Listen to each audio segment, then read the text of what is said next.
Hello student, welcome to my channel in Vedant academy. तो शुरू करते हैं हमारी आज की क्लास। अब तक हमने जो रीट लेवल 2 जो है इसके अंदर स्थिति को हमने पढ़ लिया है। स्थिति विस्तार जो कुछ भी था, मतलब एक टॉपिक हमने लिया था स्थिति वाला, तो वो हमने पढ़ लिया है।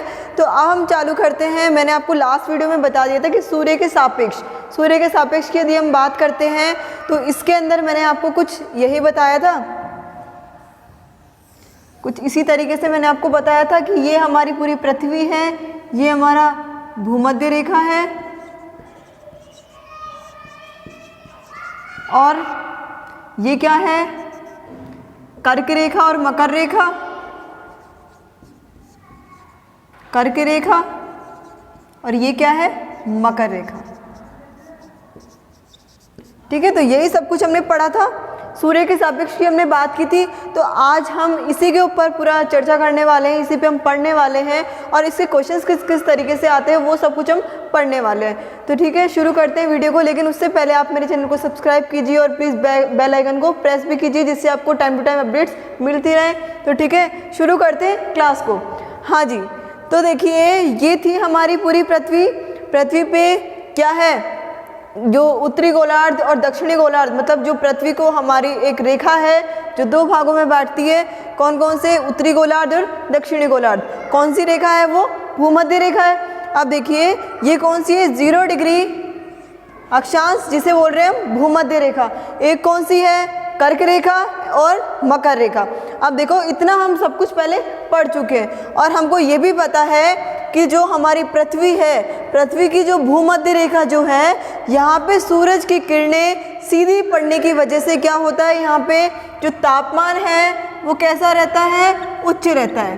कैसा रहता है, उच्च रहता है। सूरज की सीधी किरणें पड़ने की वजह से क्या होता है, यहाँ पे तापमान है वो उच्च रहता है, मतलब तापमान अधिक रहता है। अब देखिए यहाँ पे जो पवनें चलती है, अब हवाएं तो हर जगह चलती है, तो यहाँ पे जो पवनें चलती है वो मेनली मुख्यतः चलती है कौन सी, व्यापारिक पवनें। कौन सी चलती है, व्यापारिक पवनें। ध्यान दीजिएगा, थोड़ा इम्पोर्टेंट टॉपिक है। व्यापारिक पवनें यहाँ पे चलती है। अब जो व्यापारिक पवनें जो है वो यहाँ आएंगी, ठीक है, सिंपल सी बात है। जब हवाएं यहाँ पे आती है तो क्या होगा, तापमान बढ़ने की वजह से, तापमान ज़्यादा होने की वजह से सूर्य की गर्मी, भाई पहले क्या है, सूर्य की गर्मी ज़्यादा है, सूर्य की गर्मी ज़्यादा होने की वजह से तापमान ज़्यादा है। तो क्या होगा, जब व्यापारिक पवनें यहाँ पे आएगी भूमध्य रेखा पे, तो जो हवाएं हैं वो कैसी होंगी, गर्म होंगी। भाई गर्म होगी तो क्या होगी, वो ऊपर उठेगी। ये चीज़ हम जानते हैं। क्या होगा, जब हवाएं आएंगी तो जो हवाएं हैं वो गर्म होगी और गर्म होंगी तो वो ऊपर उठेगी। अब ऑब्वियसली जब वो ऊपर उठेगी तो क्या होगा, ऊपर उठ के बाद में क्या होगा, टेम्परेचर क्या हो, जो तापमान है वो कम हो जाएगा। तापमान कम होगा और क्या होगा, संघनन क्रिया होगा, मतलब संवहन क्रिया यहाँ पे होगी। ठीक है, ये सारी जो है क्या है, संवहन क्रियाएं। अब आप जानते हैं जब क्या है, तापमान ज़्यादा होने की वजह से हवा गर्म होके ऊपर उठ रही है और तापमान ऊपर जाके कम मिल रहा है, ठीक है, तो क्या होगी, वर्षा होगी। क्या होगी, वो वाष्प में बदल जाएगी और क्या होगी, वो वर्षा वहाँ पे हो जाएगी। तो इसका मतलब इस वाले जो क्षेत्र पे, मतलब भूमध्य रेखा वाले जो क्षेत्र हैं, यहाँ पे क्या होते हैं, तापमान भी ज़्यादा है। भाई तापमान ज़्यादा है, ठीक है, तापमान ज़्यादा है और क्या होगा, जो वर्षा है वो भी क्या है, उच्च होगी। भाई तापमान ज़्यादा होगा तो हवा गर्म होगी ऊपर जाएगी, ऊपर जाके क्या होगा, उसको टेम्परेचर कम मिलेगा, तापमान कम मिलेगा और बारिश हो जानी है। ठीक है, तो यही तो स्टोरी है पूरी कि क्या है, तापमान ज़्यादा है और वर्षा यहाँ पे उच्च होती है। और ये सब कुछ क्यों होती है, संवहन क्रियाओं की वजह से। अब संवहन क्रिया क्या होती है, ऊष्मा का जो संचरण है वो कैसे हो, द्रव या गैस में हो। ऊष्मा का संचरण कैसे होता है, द्रव या गैस में होता है, तो उसी कहते हैं हम संवहन धाराएं या फिर संवहन क्रिया भी हम उसको कह देते हैं। ऑब्वियसली आपको ये अब तक जो स्टोरी जो मैंने बताई वो आपको क्लियर हो गई होगी। सिंपल सी बात है, क्या क्या चीज़ें क्या क्या यहाँ पे होता है। ठीक है, उसके बाद देखिए यहाँ पे अब आपको पता है क्या है, तापमान ज़्यादा है, भाई बारिश भी यहाँ पे ज़्यादा हो रही है। तो जब ये सब कुछ यहाँ पे ज़्यादा है, बारिश जहाँ पे ज़्यादा होगी तो पेड़ पौधे ज़्यादा होंगे कि नहीं होंगे, होंगे। ऑब्वियसली पेड़ पौधे क्या होंगे, ज़्यादा होंगे। तो यहाँ के जो वन होंगे वो कैसे होंगे, उनको क्या बोलेंगे हम, उष्ण कटिबंधीय सदाबहार वन। मतलब भाई जो वर्षा जब यहाँ पे ज़्यादा होती है तो क्या होंगे, पेड़ पौधे हरे भरे होंगे, जो जंगल है कैसे होंगे, सदाबहार वन होंगे। ठीक है, तो क्या बोलते हैं हम इनको, उष्ण कटिबंधीय सदाबहार वन। ठीक है, यहाँ के जो वन होते हैं उनको कहते हैं हम उष्ण कटिबंधीय सदाबहार वन। अब देखो अलग अलग जगह अलग अलग इन वनों को अलग अलग नाम दिए जाते हैं। जैसे ये जो वन है इसको कहीं पर, जैसे दक्षिण अमेरिका की हम बात करें वहाँ कुछ और नाम से इसको पुकारा जाता है। ब्राज़ील की यदि हम बात करें तो ब्राज़ील में अलग पुकारा जाता है। और ठीक है, यदि हम दक्षिण अमेरिका की बात करें तो दक्षिण अमेरिका में अलग पुकारा जाएगा, अफ्रीका में देखेंगे तो अफ्रीका में अलग देखेंगे। तो मतलब इसको अलग अलग जगह अलग अलग नामों से पुकारा जाता है। तो देखिए यदि हम किसकी बात करें, सबसे पहले देख लो आप, क्योंकि क्वेश्चन यहाँ से बनता है तो आपको पता भी होना चाहिए कहाँ कहाँ पे कैसे कैसे वन मिलेंगे, हमको कैसे नाम देंगे। तो देखो यहाँ पे भूमध्य रेखा पे, अब आपको पता है यहाँ पे क्या है, अफ्रीका भी यहीं से होके गुजरता है। भाई अफ्रीका पे भी तो भूमध्य रेखा गुजरती है ना। तो देखो अफ्रीका में जो ये वन होंगे इनको बोलते हैं भूमध्य रेखीय सदाबहार वन, इनको हम कहते हैं भूमध्य रेखीय सदाबहार वन। ठीक है, क्लियर है इतना। उसके बाद देखिए यदि हम दक्षिण अमेरिका की बात करते हैं, दक्षिण अमेरिका में इसको क्या बोलते हैं, दक्षिण अमेरिका। तो दक्षिण अमेरिका में इसको बोला जाता है अमेजन वन। क्या बोला जाता है इसको, अमेजन वन इसको बोला जाता है। अमेजन वर्षा वन आप इसको बोल सकते हैं, अमेजन वर्षा वन इसको बोला जाता है। ठीक है, उसके बाद यदि हम किसकी बात करते हैं, ब्राज़ील की यदि हम बात करते हैं, भाई ब्राज़ील पे से भी तो क्या गुजर रही है, भूमध्य रेखा गुजर रही है, दक्षिण अमेरिका पे से गुजर रही है। तो क्या बोलते हैं इसको, सेलवास इसको बोलते हैं। क्या बोलते हैं इसको, सेलवास। क्या बोलते हैं इसको, सेलवास इसको बोलते हैं। और यदि हम भारत की बात करें तो भारत में भी कहाँ से होके गुजर रही है, दक्षिण भारत में होके गुजर रही है। कहाँ गुजर रही है, दक्षिण भारत में होके ये गुजर रही है। तो दक्षिण भारत में इसको बोला जाता है सोलास। क्या बोला जाता है इसको, सोलास। सोलास इसको बोला जाता है। तो क्लियर है आपको कि जैसे हमारे क्या है, जो पृथ्वी है, पृथ्वी को भूमध्य रेखा दो भागों में बांटती है। पहला कौन सा है, उत्तरी गोलार्ध, दूसरा कौन सा है, दक्षिणी गोलार्ध। अब इतना हमारा क्लियर हो गया। उसके बाद कर्क रेखा बनी हुई है, मकर रेखा बनी हुई है। अब देखिए यहाँ पे क्या है, जो भूमध्य रेखा जो है, यहाँ पे सूर्य की गर्मी सीधे पड़ने की वजह से, सूर्य की गर्मी ज़्यादा होने की वजह से, सूर्य की किरणें सीधे पड़ने की वजह से क्या हो जाता है, तापमान ज़्यादा रहता है। अब भाई तापमान ज़्यादा है तो यहाँ पे क्या आती है, पवनें आती हैं। कौन सी पवनें आती है, मेनली व्यापारिक पवनें यहाँ पे आती है।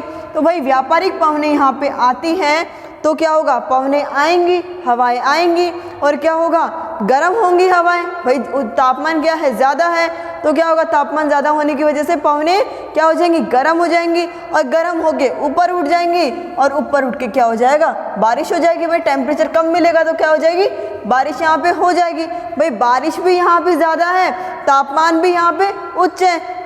तो जब जहाँ पे क्या होता है, वर्षा जहाँ पे उच्च होती है तो वहाँ के जो वन हैं वो कैसे रहते हैं, हरे भरे रहते हैं। पेड़ कैसे रहते हैं, वहाँ पे हरे भरे रहते हैं। तो उन वर्षा की वजह से जो वन हैं उनको क्या बोलते हैं हम, उष्ण कटिबंधीय सदाबहार वन।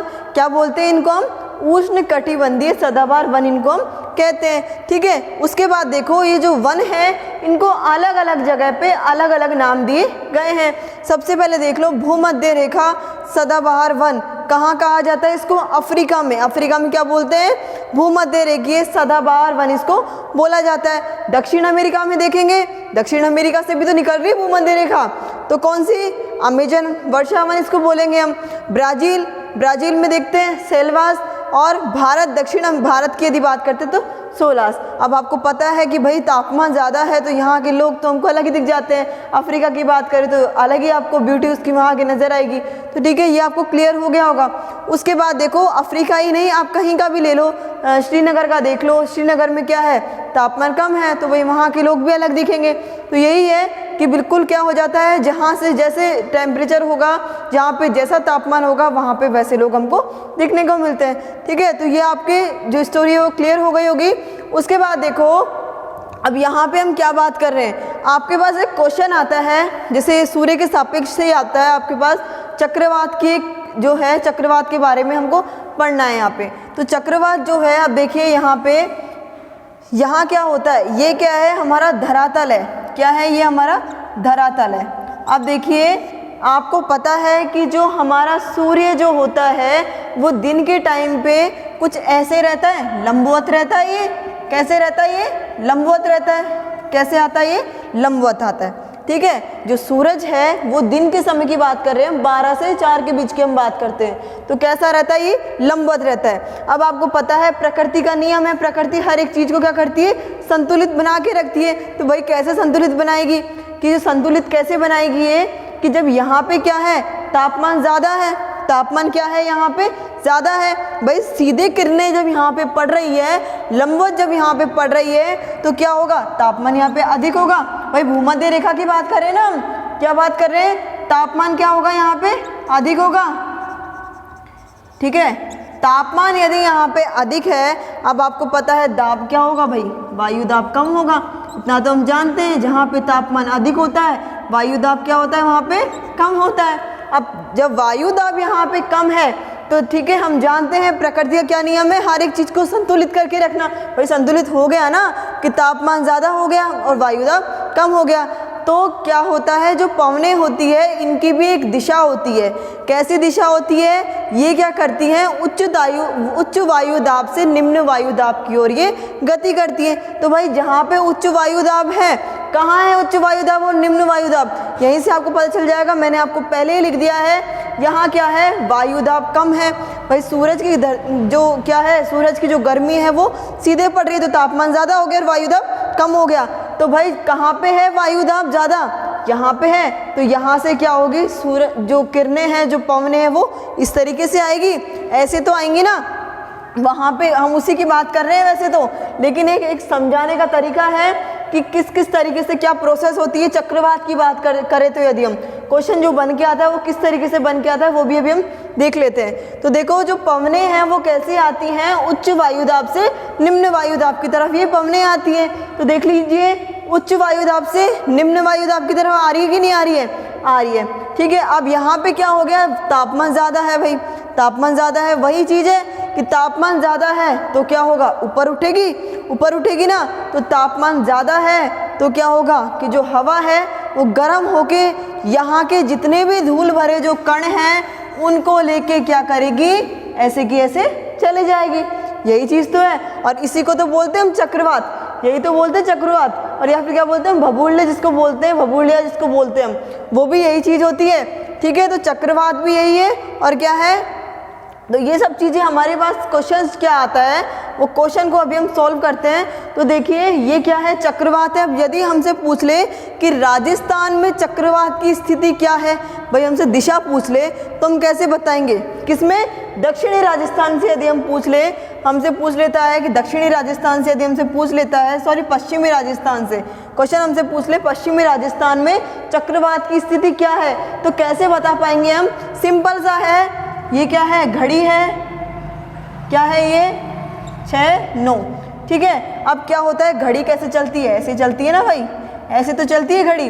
अब घड़ी ऐसे चलेगी तो क्या होगा, एंटी क्लॉकवाइज चल रही है, क्लॉकवाइज चल रही है, जो घड़ी है वो कैसे चल रही है, क्लॉकवाइज चल रही है। ठीक है, कैसे चल रही है, क्लॉकवाइज या एंटी क्लॉकवाइज, सिंपल सी बात है, क्लॉकवाइज चल रही है। अब देख लीजिए घड़ी की सुई से विपरीत कैसे चलती है, घड़ी की सुई से विपरीत क्या हो, दिशा होती है, किसकी, चक्रवात की। भाई राजस्थान में यदि हम देखते हैं तो राजस्थान से हमारे पास क्वेश्चन आता है, राजस्थान में चक्रवात की स्थिति क्या है, तो चक्रवात की स्थिति कैसे होती है, घड़ी की सुई से विपरीत होती है। ठीक है, तो इस तरीके से हमको बता देना है। उसके बाद देखिए हमारे पास एक क्वेश्चन भी आया था, 2018 में क्वेश्चन आया था, तो उसमें क्या पूछा था, जो चक्रवात के बारे में आपसे पूछा था, तो चक्रवात में पूछा था उसका रीज़न क्या था चक्रवात का पूछने का उस टाइम पे? ये था कि आपको पता है कि जैसलमेर और किसमें लास्ट मई में आया था, लास्ट मई के लास्ट वीक में आया था। जैसलमेर और बाड़मेर में क्या आया था, ये इस तरीके से एक बहुत बड़ा क्या आया था, चक्रवात वहाँ पे हुआ था। तो बहुत सारी जगह क्या हो गई थी, तहस नहस हो गई थी। तो हर टाइम पे क्वेश्चन करने का कोई ना कोई रीज़न होता है भाई। जो चीज़ क्रेज़ में है तो वही चीज़ तो पूछी जाती है। तो उस टाइम वो क्रेज़ में था तो इसलिए पूछ लिया। तो ये आपको क्लियर हो गया होगा कि चक्रवात क्या है। चक्रवात की स्टोरी आपको पूरी समझ में आ गई होगी कि किस तरीके से हम चक्रवात की क्या बताएं, स्थिति हम बताएं राजस्थान में। अब देखिए ये आपका क्लियर हो गया। उसके बाद अब हम क्वेश्चन की बारी आती है। अब क्वेश्चन देखिए, यहाँ से ये आपको क्लियर हो गया, बिल्कुल यहाँ से ये कंप्लीट क्लियर है। अब आपको पता है क्या है, भूमध्य रेखा। भूमध्य रेखा पे तापमान उच्च है, वर्षा उच्च है, और क्या है, यहाँ के जो वन हैं वो कैसे हैं, उष्णकटिबंधीय सदाबहार वन। भाई जब वन भी सदाबहार वन है तो इसका मतलब यहाँ पे प्रकाश संश्लेषण अच्छा होगा कि नहीं होगा, ज़्यादा होगा कि नहीं होगा, होगा। ऑब्वियसली यहाँ पे क्या होगा भाई, पेड़ पौधे जो होंगे प्रकाश संश्लेषण ज़्यादा होगा कि नहीं होगा, होगा। क्यों भाई, यहाँ पे क्या है, वर्षा उच्च है, उसकी वजह से है। सदाबहार वन यहाँ पे हैं तो इसलिए क्या है, जो प्रकाश संश्लेषण है वो भी क्या है यहाँ पे अच्छा है, उच्च है। तो देखिए क्या होता है, प्रकाश संश्लेषण की प्रोसेस भी क्या होती है, प्रक्रिया क्या करते हैं, पेड़ पौधे ऑक्सीजन हमको दे देते हैं और CO2 वो ग्रहण कर लेते हैं। तो यही तो होती है ना प्रकाश संश्लेषण, ऑक्सीजन वो दे देंगे और CO2 वहाँ पे क्या कर लेंगे, वो ग्रहण कर लेंगे। तो इसलिए वहाँ के जो आसपास के जो क्या होते हैं, क्षेत्र जो होते हैं वो कैसे रहते हैं, स्वच्छ रहते हैं। प्रकाश संश्लेषण जहाँ ज़्यादा होगा वहाँ पे क्या होगा, क्या होगा, वहाँ पे स्वच्छ होगा। तो स्वच्छ कहाँ पे, जहाँ प्रकाश संश्लेषण ज़्यादा है। ठीक है, तो ये आपको क्लियर हो गया होगा। अब हमारे पास क्वेश्चन क्या आता है, देखिए प्रकाश संश्लेषण से ही क्या आता है, अब हमारे शरीर में प्रोसेस क्या होती है ये सब चीज़ें करने की, भाई ऑक्सीजन लेना और CO2 छोड़ना। तो कौन करता है, फेफड़े ये काम करते हैं ना, कौन करता है ये काम, फेफड़े करते हैं। तो उसी तरीके से इसमें कौन करता है, ये काम कौन करता है, फेफड़े करते हैं। इनका फेफड़ा कौन है भाई, इनका फेफड़ा बनी तो है, इसके आसपास के जो क्या है, इसके आसपास क्या है, जितने भी वन हैं। पृथ्वी का क्वेश्चन आता है हमारे पास, पृथ्वी का फेफड़ा किसे कहा जाता है, पृथ्वी का फेफड़ा किसे कहते हैं, ये क्वेश्चन आता है आपके पास और ये क्वेश्चन आया हुआ है ऑलरेडी। पृथ्वी का फेफड़ा किसे कहते हैं, तो किसे कहते हैं, भूमध्य रेखा पे, भूमध्य रेखा के जितने भी आसपास के जो क्षेत्र हैं उनके जो वन हैं उनको ही कहते हैं। ठीक है, यही तो होता है पृथ्वी का फेफड़ा। भाई हमारा फेफड़ा क्या काम करता है आपको पता है, इंस्पिरेशन और एक्सपिरेशन। जैसे क्या करना, ऑक्सीजन निकालना, ऑक्सीजन लेना, CO2 बाहर निकालना। तो इनका काम भी क्या है, ऑक्सीजन निकालना और CO2 लेना। तो जहाँ पे प्रकाश संश्लेषण ज़्यादा है वहीं पे क्या होगा, वहीं पे क्या होगा, स्वच्छ होगा। और स्वच्छ जहाँ है उसे क्या कहेंगे हम, पृथ्वी का फेफड़ा कहेंगे। अब देखिए ये पूरा आपको क्लियर हो गया होगा, बिल्कुल सिंपल सी चीज़ है, याद रखनी है आप लोगों को। उसके बाद जो क्वेश्चन बनता है, एक क्वेश्चन मैंने आपको यहाँ से बता दिया, देन यहाँ से आपको बता दिया कि राजस्थान की स्थिति यदि आपसे पूछ ले, चक्रवात की पूछ ले आपसे, तो आप बता सकते हो घड़ी की सुई की जस्ट विपरीत। उसके बाद आपसे एक क्वेश्चन और करेगा, यहाँ से क्या करता है भाई, हम क्या किसकी बात कर रहे हैं, पूरे विश्व की बात कर रहे हैं, लेकिन यहाँ पे भाई राजस्थान की बात कहाँ से आ गई, तो राजस्थान में वो क्वेश्चन कर देता है, यदि भूमध्य रेखा को क्या, यदि भूमध्य रेखा को कर्क रेखा पर स्थानांतरित कर दिया जाए तो राजस्थान के संदर्भ में सही कथन क्या है। ठीक है, क्या कर दिया जाए, भूमध्य रेखा को भाई यहाँ कर दिया जाएगा तो क्या होगा, वही चीज़ होगी, तापमान उच्च हो जाएगा, उच्च वर्षा वहाँ पे हो जाएगी और वन ऐसे हो जाएंगे। ठीक है, तो ये सारी चीज़ें आपको ध्यान रखनी है। मतलब क्वेश्चन कैसे भी आपसे घुमा फिरा के पूछ ले, लेकिन आपको ये सब चीज़ें याद रखनी है। जैसे अफ्रीका में आपसे पूछ ले कि अफ्रीका में भूमध्य रेखा जो है, जो वन जो है उसको क्या कहा जाता है, वहाँ के जो सदाबहार जो वन है उनको क्या कहा जाता है। जैसे आपसे क्वेश्चन इसको कर दे, उष्णकटिबंधीय सदाबहार वन का आपसे क्वेश्चन कर ले तो आप कर सकते हो। बिल्कुल ये टॉपिक आपका क्लियर हो गया होगा, और फिर भी कोई डाउट है तो आपके पास कमेंट बॉक्स खाली है। तो ये टॉपिक आपका कंप्लीट होता है। नेक्स्ट वीडियो में मिलेंगे नेक्स्ट टॉपिक के साथ, तो आपको समझ में आ गया होगा। यदि वीडियो आपको अच्छा लगे तो प्लीज़ लाइक कीजिए, शेयर कीजिए और कमेंट कीजिए। ठीक है, कोई भी प्रॉब्लम है तो क्वेरी आप लोगों के लिए खाली है, कमेंट कीजिए, आपके जो डाउट्स है वो ज़रूर क्लियर होंगे। तो ठीक है, नेक्स्ट वीडियो में मिलते हैं। आज का वीडियो हमारा यही एंड होता है। Thank you so much.